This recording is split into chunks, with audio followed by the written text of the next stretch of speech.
Hey there, friends. Nibs again. Out here in the garage tonight, doing a little bit of goofing around.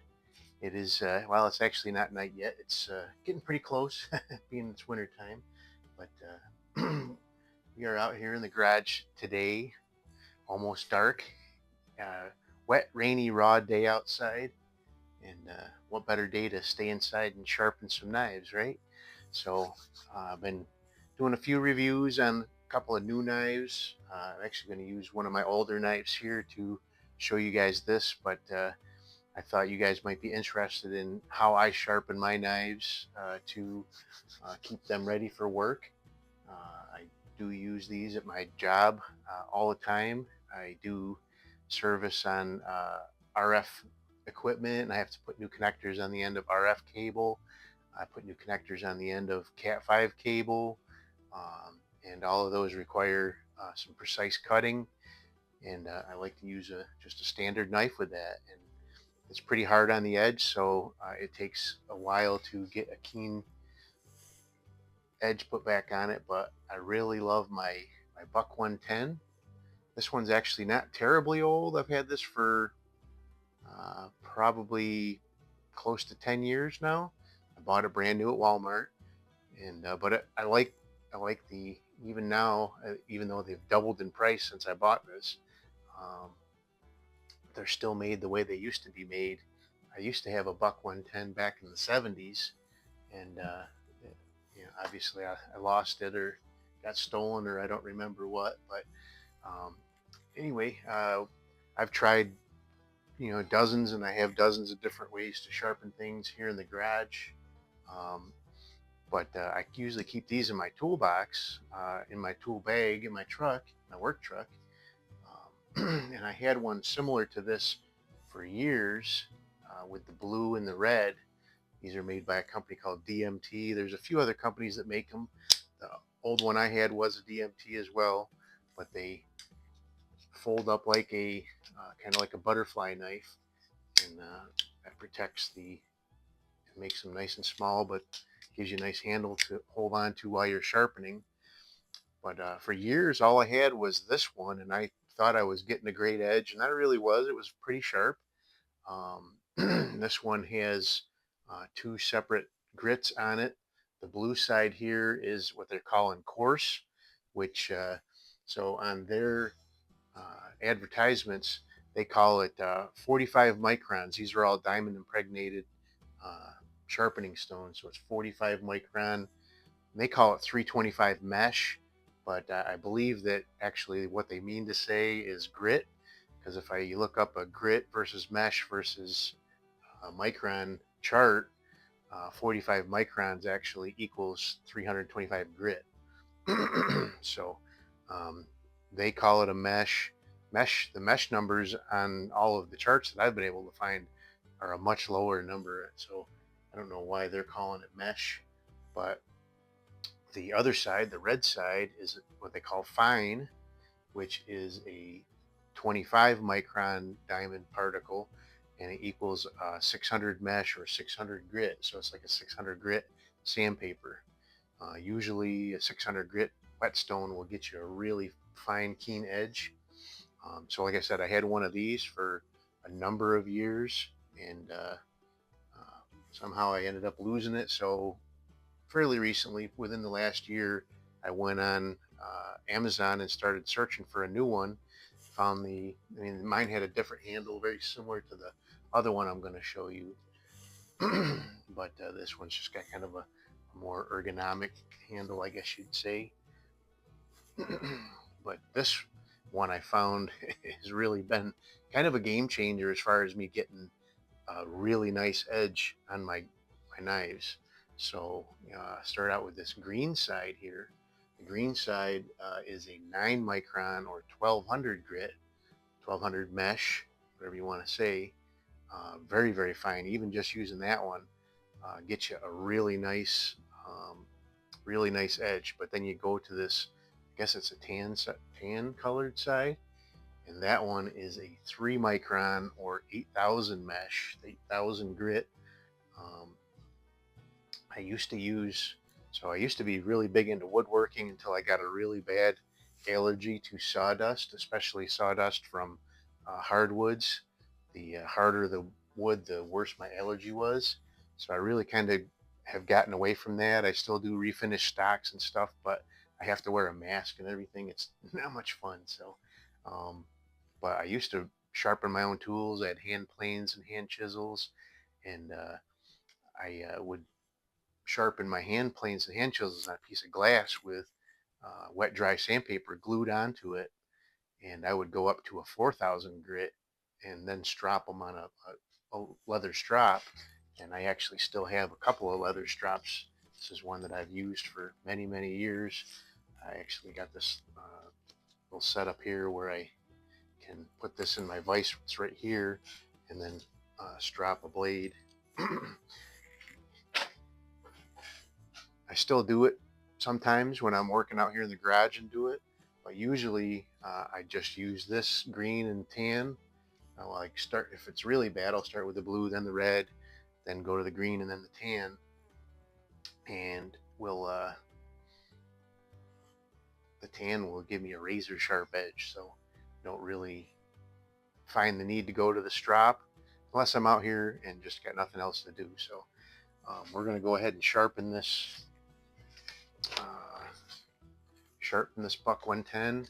The edge is pretty beat up on it. I can see glints of light pretty much all up and down the blade, and I have a piece of paper here and I can't even get it to start. So here's here's that Ozark trail knife that we saw the other day, and it was fairly sharp, but I have sharpened it with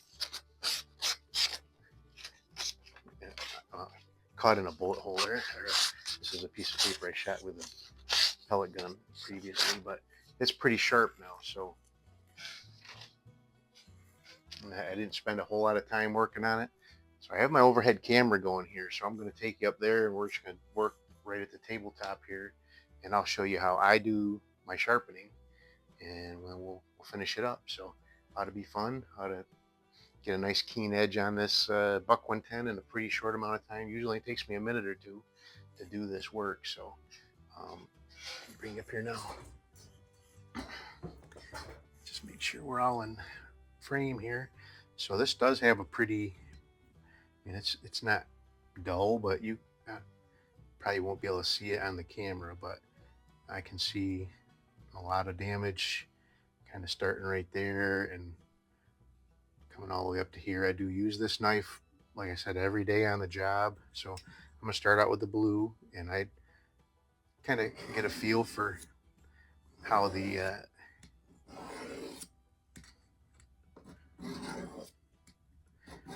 but I'm holding it at probably a 30-degree angle to the roughly to the stone, and I'll just use the whole length of the stone to drag the edge of the blade over. Let me look here. So already I can see that most of that glint of the damage is gone. So I'll just keep working that. I like to do with the coarse one until I can get rid of most of that glinting.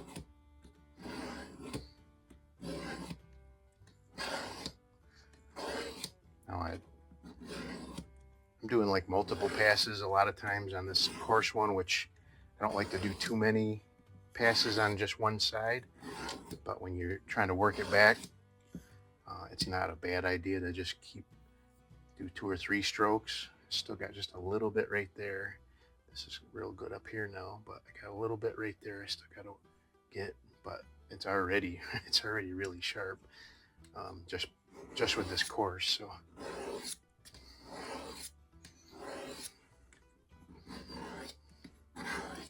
you really want to try to make your strokes all even. Don't, if you're working on just one part of the blade, don't focus on that one part, or else you'll end up with a blade that's not symmetrical anymore. So I'm getting really close.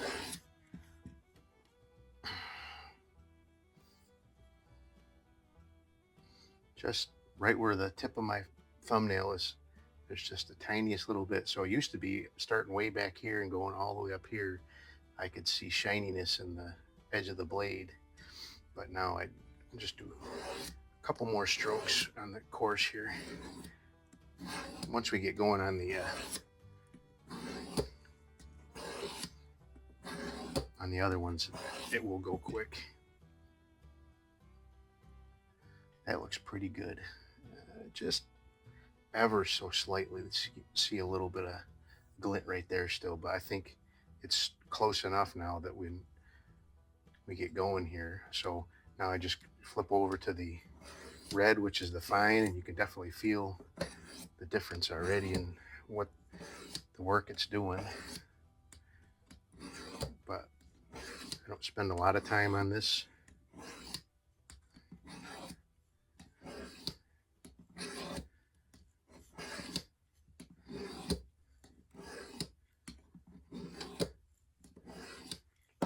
So I've got my Fintizo knife out here. Got my Ozark Trail knife out here. This is one of my Gordons. I like it, even though it's not a really good flipper. And here's the other Gordon that I really like. I sharpened that one up really well. So now we're done. I think I'm done with the blue and the red. So now I'll come over to the green, which is the 1200 grit. And I'll just keep working my way.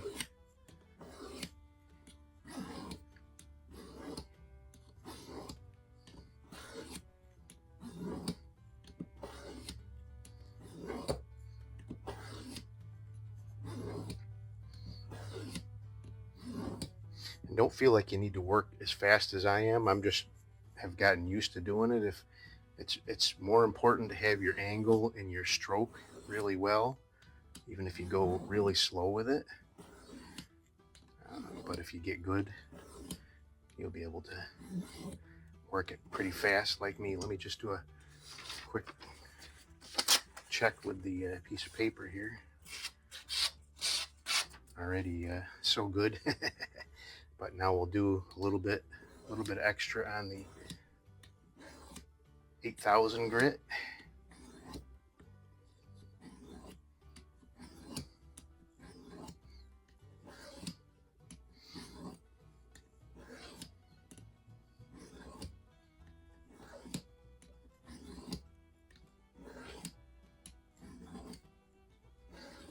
This is pretty much almost like stropping on a steel at this point, but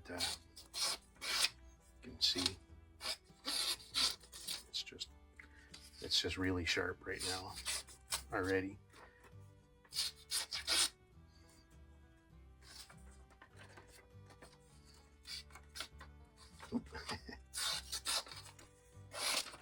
So, but here's a piece of parachute cord.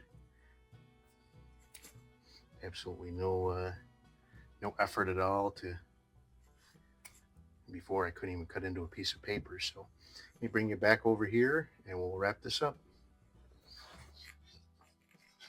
Alrighty, so that was pretty easy. It took me more time to do it because I was taking my time and explaining it. Usually that would have only taken me 2 or 3 minutes maybe to do that whole thing.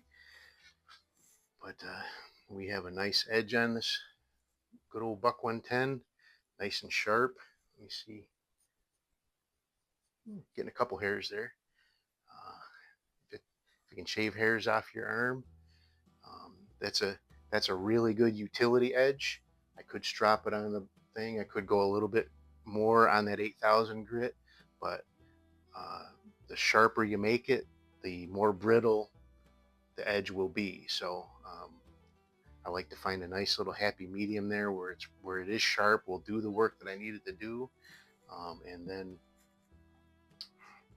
little follow up with the old Ozark Trail here. I did sharpen this guy with the with those as well, and it is scary sharp. It does take no effort at all to go through this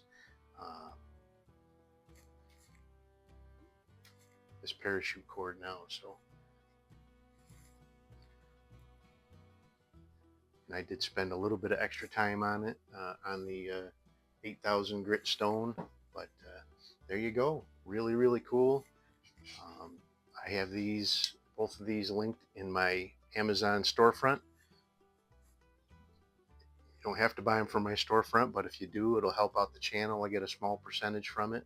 But I would really recommend getting these. I've got whetstones out the wazoo over here in my toolbox. I've got bigger ones of these that are like a bench stone. Um, but I really just love these ones, the utility of them. So my old one that I had that was the red and blue had, I think they were red colored handles that were not see-through. But I do like these ones with the see-through handles, so you can actually see the color now that I've got more than one. But they fold up and are very compact. Go right in your tool bag or whatever. Drop in your toolbox. So one thing, and I just cleaned this one up, and it seemed more so on the very finest grit. Uh, they rust very easily. So this one, this one and the other one I never had any problem with rusting on it. But this one, sitting next to this one in the center console of my work truck, this one had rust on it. This one had no rust on it. So for what it's worth, just keep a little oil on it, just like you would on a gun barrel, and you won't have any trouble at all. So anyway, I rambled on enough. I hope this was helpful for you guys. It really goes a long way to. So a dull knife is a dangerous knife, they say. So because you got to work hard at trying to do the work that you're trying to do with the knife. So beautiful little buck 110, ready to go, back in the holster. Hope you guys liked the video. Till next time, have a great day.